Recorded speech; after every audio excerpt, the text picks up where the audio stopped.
तिकडे औरंगाबादेत आज महाराष्ट्र नवनिर्माण सेनेच्या वतीनं सरकार विरोधात दंडुका मोर्चाचं आयोजन केलं गेलंय। या मोर्चात शेतकऱ्यांचा सुद्धा सहभाग आहे, मात्र पोलिसांनी या मोर्चात दंडुके घेऊन येण्यास परवानगी नाकारली आहे। तसं आवाहन सुद्धा पोलिसांकडून करण्यात आलंय। दरम्यान मनसेने यापूर्वीच दंडुका मोर्चाबाबत पोलिसांना परवानगी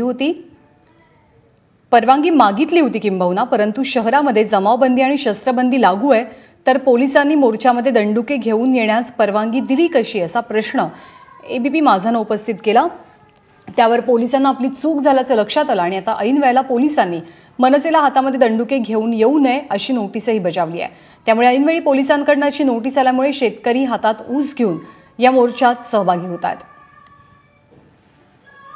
अगोदरच सर्व परवानग्या 15 दिवसा अगोदर पत्र वगैरे देऊन झालेले आहे आणि काल अचानक सरकारला काय झालं हे मलाही कळलं नाही आणि मुळामध्ये महानगरपालिका आणि भाजप शिवसेनेचे जे सरकार आहे ना ते आज मनसेच्या मोर्चाला घाबरलेलं आहे। कालपासून सगळ्या हालचाली त्यांनी परवानग्या वगैरे नाकारण्याचं सत्र चालू करून टाकलेलं आहे, परंतु परवानगी दिल्याचं पत्र रीतसर आमच्याकडे आहे।